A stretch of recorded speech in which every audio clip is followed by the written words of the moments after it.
This is Cyber Defense Radio with your host and cybersecurity expert, Gary Malevsky.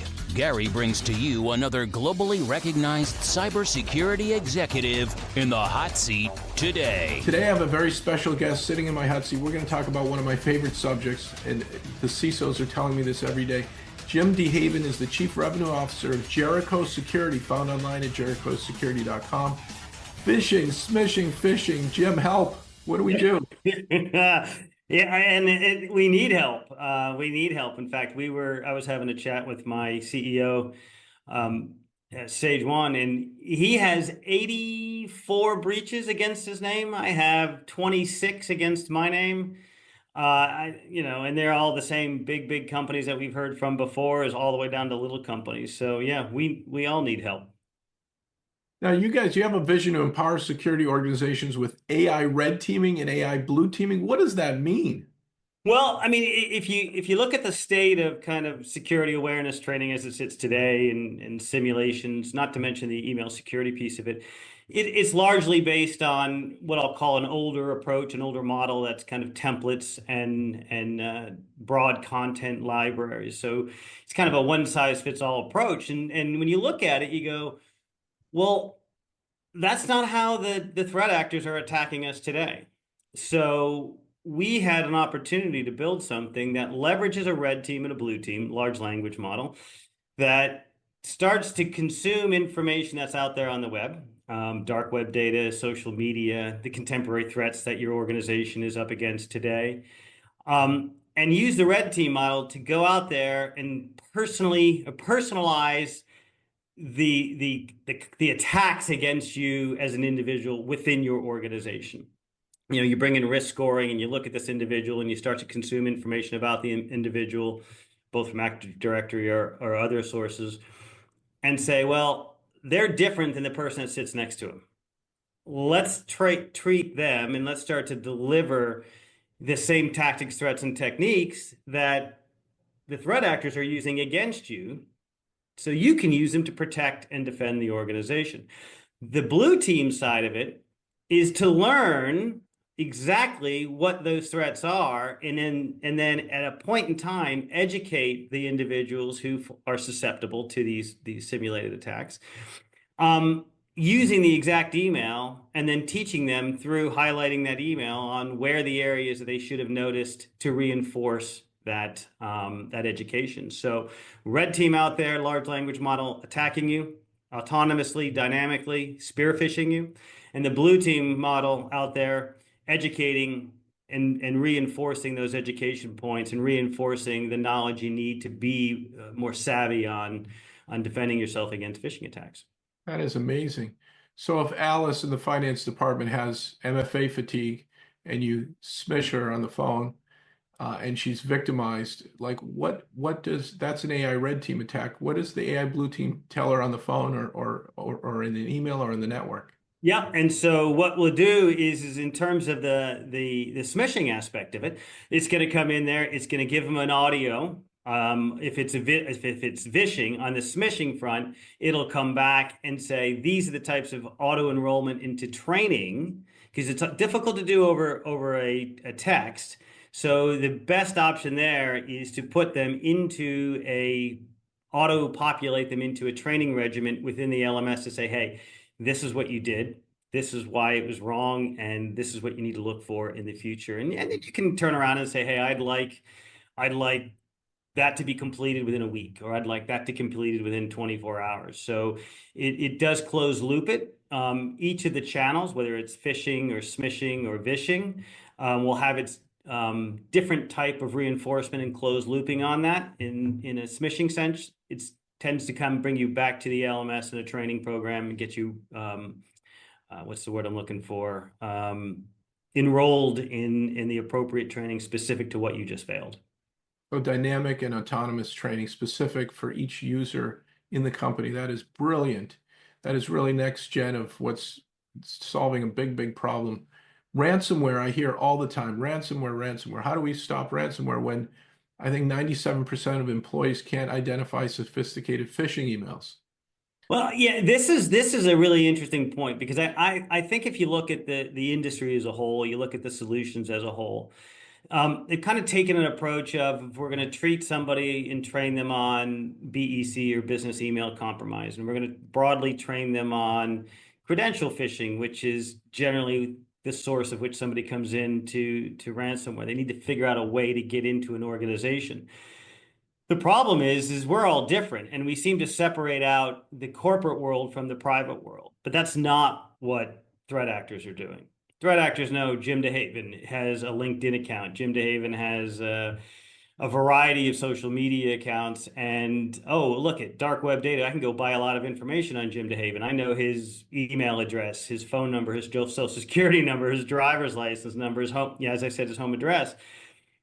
But we're not using that information. They're using that information. And so what we really got to get better at, and this is why we kind of developed the solution, is to start to consume the same information that threat actors have on our employees, but use that red team approach to teach them how to look for deep fake, how to look for and identify, senses of urgency, whether that be in a voice and an AI-based voice call, or whether that be on an email that's created for you or a QR code, whatever it is. We're now getting to the point that the training is targeted at the individual. The simulation is targeted at the individual using the individual's history, the individual's availability of information. Now, organizations, depending on their comfort level, and their compliance requirements, they can throttle that up and they can throttle that down. But you now have the ability to, instead of a one size fits all, I can target Gary with a very unique autonomous phishing campaign to try to get you to click, to educate you, and then reinforce that education at the point where you made the mistake or you clicked on something to avoid the what's going to eventually end up with the ransomware, which is typically giving up your credentials. Wow. Jim, I run a malware sandbox, so I click on everything on purpose to get 0 days on my computer. And there's a lot of them, every email. So with the dark web info, there's been breaches in the news. Yep. Every American's lost their identity probably 10 times by now. We should all be on, LifeLock for life. Yeah. So you're saying kind of the personal angle, it affects the corporate angle. So if I've been breached on, the recent, I don't know, 23andMe lost maybe 50 million records, and I get some phishing email, hey, do you want to dedupe or do you want to get rid of your data on 23andMe? Click here. And that's a phishing attack. And I'm just reading about the breach going, oh my gosh, I better get my records off because they're being sold to bankruptcy. Exactly. And I click that link. That would have been custom to me because you saw my info on the dark web, or you knew enough, you have enough intel about me personally to affect me at work, in which I could affect my whole organization. Precisely. And you can even take it a little closer to home with the sense that, hey, I know you have on LinkedIn, you've got I'm open to new opportunities. I've seen your posts on LinkedIn. Let's start pulling those posts in that are even specific to your organization, and let's use those posts against you, and see if I can get you to click on something. So it's that ability to consume, and I think this is what makes it really powerful, because there's a lot of talk around Gen AI, right? Hey, we use Gen AI. Yeah, but what's the dynamically generated content? And what makes this so powerful is that you can consume and educate a large language model from so many data sources, like you mentioned, dark web, social engineering, the contemporary threats the organization saw yesterday or the day or last week, and then additional threat feeds. So the more you put that into a red team large language model, the really specific spear phishing you can go after and educate your organization and simulate. So it's really powerful, and it's really a mindset difference that I think most companies have. They've been a little bit slow to adopt. I mean, it's kind of, well, we're ticking a box with compliance, or this is just the way we've done it. It's been reinforced from, manufacturers that it's, hey, what's unique about our product is our content. We got gamification and we've got bite-sized content, but it's the actual content and the content that matters. If it's not unique to you, how much attention does that really get from you? And I think all of us as organizations and vendors have to start looking at, and training the way threat actors are hitting us. Jim, this is amazing. What Jericho Security is doing reminds me of, the early days of PCI. Check the box. Yeah, I think I'm secure. I think I'm running encryption. I'm safe. And then you get breached and lose, a million records of people's credit card information in PII. And then there was an evolution, and now everybody's like, hey, if I'm an e-commerce provider during the holidays, I'm running CTEM. I'm continuously pen test. So you've got the AI red team that's continuously looking for the weakness on the human angle.